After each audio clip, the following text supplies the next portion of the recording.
皆さんこんにちは、ネストリングスです。今回も新しく発売された CX のベイを使って 3on3 デッキを組んできましたのでバトルしていきたいと思います。今回はつぶやきさん太郎がウィザードアークのパーツを使っていきます。そして野水航がペルセウスダークのパーツを使っていきます。それではやっていきましょう。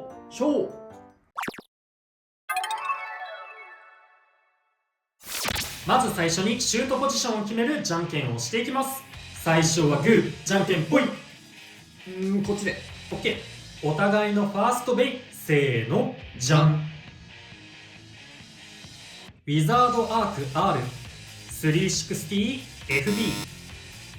ウィザードロット 960W。 ファーストバトルレディーセット。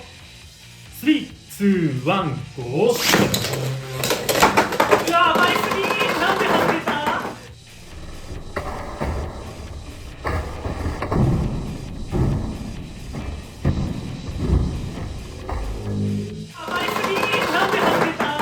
バーストフィニッシュ。ウィザードロッドに2ポイント。何があったのかは正直わかんないっす。なんだこれ。お互いのセカンドベイ、せーの、じゃん。ヘルズサイズ 455LO。 ペルセウスダーク B360H。 セカンドバトルレディーセット。3、2、1、ゴー。試合になった。よかった。さあ、スタミナ対決。だいぶ身長差ありそうな感じが。走っちゃった。相手も走った。いや、今の走ったのちょっと痛い気はするが、やっぱりヘルズサイズ回転が綺麗ねえ、斜めになりさえしなければいけるのではないか。いやー、ダークナイス。スピンフィニッシュ。ヘルズサイズに1ポイント。お互いのサードベイ、せーの、じゃん。マンモスタスク 280E。 シルバーウルフ 680B。 サードバトルレディーセット。3、2、1、ゴー。危ない。バースト率が高いから怖い。280がそう、とりあえず相手がアタック系じゃなくてよかったけどね。スタミナ対決でじゃあ有利なのかと言われるとどうなんすか。俺の方が姿勢を崩さなければ。姿勢崩したよ。だけどでも回転力がもうよーし、スピンフィニッシュ。シルバーウルフに1ポイント。よーし。サードバトルでも決着がつかなかったのでデッキの順番を入れ替えて続きをやっていきます。お互いのフォースベイ、せーの、じゃん。ウィザードアーク。ペルセウスダーク。フォースバトルレディーセット。3、2、1、ゴー。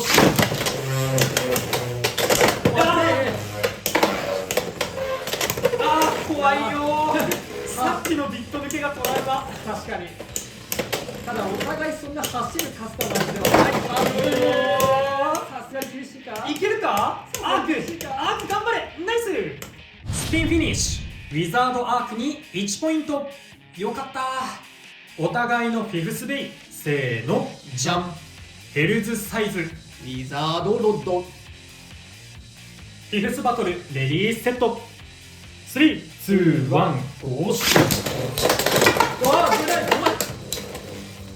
バーストが怖いな、こうなってくると。そうだ。うわ、身長が低いからこそ。マジ？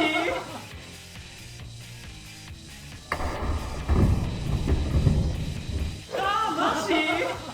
オーバーフィニッシュ。ウィザードロッドに2ポイント。ということでこの 3on3 バトルの勝者は野水航。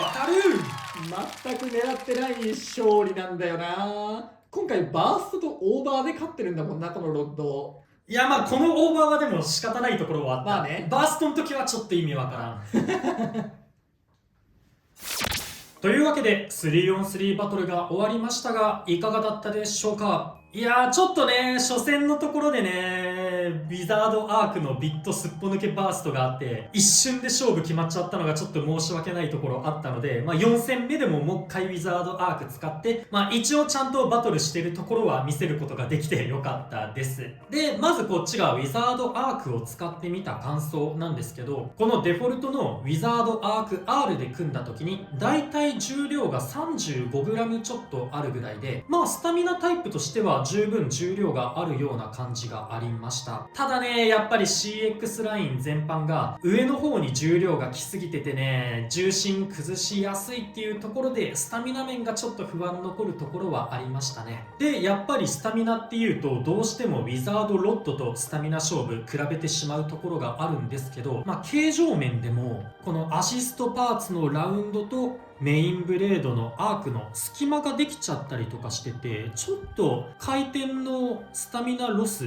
みたいなのが激しいのかなっていうような印象もありましたね。なんか改めてロッド見るとメタルがちゃんとキュッてなってて、ロッドすごい優秀な形状してるなっていうのを見比べてみてね、改めて感じるところはありました。ちょっとね、ロッドと比べちゃうとスタミナを取るところはありますが、悪くはないブレードかなと思います。このラウンドもね、結構外側に広がってて遠心力生み出すアシストブレードっていうところで、ラウンドが相手のベインに当たるからこそちょっと相手と距離取れるような感じで、ラチェットへの直接攻撃も少し防いでくれるのかなっていうような印象はありました。このプラ部分で受ければ吹き飛ばされづらいような場面もあったりとか、ラチェットへの直接攻撃をちょっと防いでくれてバースト率下げてくれるようなところとかもあって、なので対アタックの性能で言うと結構見どころがあるブレードかなと思いました。新パーツのラチェットの455も新しい55の背の高さっていうラチェットでね、これも結構需要があるかなと思います。このラチェットだからこその高さを活かしてカスタマイズ今後も組んでいけたらなと思います。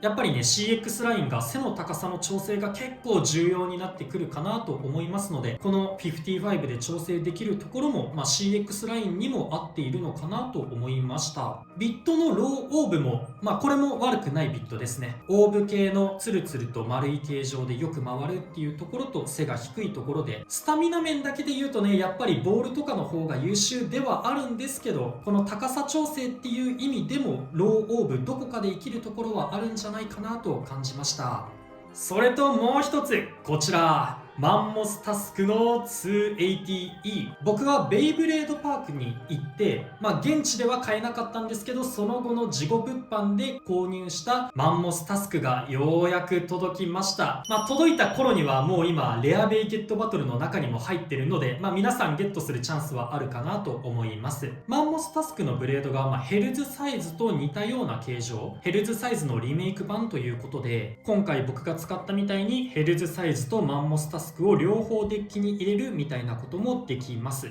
それが強いかどうかって言われたらね、ちょっとフリーバトル専用な感じはありますけど、ヘルズサイズがもともと結構ね強かった優秀なブレードなので、これが2枚入るのも面白いんじゃないかなとは思います。ただね、デフォルトの組み合わせの 280E だとバーストリスクが高めでちょっと怖いかなっていうところはあるので、カスタマイズいろいろ試してみて、このマンモスタスクも活かせたらいいなと思います。それとマンモスタスクと同じでベイブレードパークの事後物販で買ってたバトルパスシートも届きました。何個か買ったんですけど、その中でも一番欲しかったマルチのバトルパスシート当たったのですごく嬉しいです。そして私野水航はペルセウスダークを使用しました。このペルセウスダークなんですけど、正直使い方としてはかなり難しいというか、ディフェンスというにはちょっと飛びやすそうなところもあったりとか、じゃあアタックはどうかと言われると、やっぱりこの CX ライン特有の頭の高さ、メタルの位置があんまり合わなくて、そこもちょっと難しいかなというところで、ウィザードワークとのスタミナ勝負も今回ヘキサを使用したのもありますが、厳しいということで結構うまい使い道を見つけるのが難しいパーツかなとは思いました。あと試合前にあったかわかんないんですけど、このメタルのないプラ部分の一番上の部分が結構発火しやすくって、でここに至ってはちょっと欠けるというか、もうちょっとささくれみたいになってしまっていて、これもちょっと怖いというか、ここで当たってるんだっていう感じがするところがあって、ここはメタルじゃないんでやっぱ強いアタックもできないんで、結構難しめの、使い道が見つかれば変わるかもしれませんが、現状としては結構難しめのパーツかなというのが印象ですね。で、あとこのロックチップなんですけれど、これも結構個体差があるような気がしていて、僕のこのペルセウスのロックチップ、指で開けれるくらい柔らかくって、こんな感じですぐ取れちゃうんですよ。こんな違うんだ。そう、ちゃんとしたやつはもう組み付けた時にそもそもここでカチッって言いますし、手で外せるようなものではない印象はあるんですけども、これは本当に簡単に取ることができて、っていうことはやっぱりここもちょっと組み合わせがしっかりはまってないんじゃないかなとか、余計なロスとか、それこそなんかバーストじゃないですけど、なんかちょっと不安というか、ちょっとこのねロックチップの硬さも今後何かに影響するかもなって思うとちょっと不安なところではあります。で、アシストブレードのこのバンパー、正直これが一番強いかもしれないなって思っているパーツで、アシストブレードの中で重量が一番重いということもあって、重量を高めたいカスタマイズに使うときはかなりいいパーツなんじゃないかなと思ってます。ただちょっと破損の報告もあったので、やっぱりアシストブレードが相手のメタルに当たりやすい分、そういうところはねちょっと気になってしまうなというところではありますけれど、相手を寝かせるような使い方もできそうですし、重量を上げてもう質量でぶつけに行くみたいなカスタマイズにも使えそうなので、バンパーは結構期待してるパーツだなと思います。そして新しいビットのウェッジビット、これは結構可能性がありそうだなと思ってるパーツではありますが、個人的にはあんまりうまい使い方は見つかってないなっていうパーツです。細い軸先ということもあって持久力に関しては結構高めな印象があるのと、ラッシュビットとかと同じようなエクストリームダッシュの時に速度が乗らないようなビットになっているので、弾かれて乗っちゃった時とかのロスも少なめに抑えられるかなと思っております。ただやっぱりね、細い軸先ということもあって姿勢の正しやすさは、ハイニードルとかみたいな軸先と比べるとやや低いんじゃないかなって今のところは思ってます。もっとバランスの整ったカスタマイズとかにすれば改善できるのかもしれませんが、ちょっとそこがねネックというか難しいなっていうところですね。特に CX ラインみたいに姿勢崩しやすいやつと合わせちゃうとかなり崩れちゃうかなという印象があります。あとはガチ対戦とかだとコバルトドラグーンのエレベートとかともちょっと厳しいかなっていうのが正直な感想ですね。ただ本当に使い方とか強いカスタマイズが見つかれば全然強い強パーツになる可能性は秘めてるなと思います。というわけで皆さんも新パーツが盛りだくさんなウィザードアーク、ペルセウスダーク、ドランブレイブを買って遊んでみてください。この動画が良かったらグッドボタンとチャンネル登録をよろしくお願いいたします。それでは次の動画でまた会いましょう。バイバーイ。バイバーイ。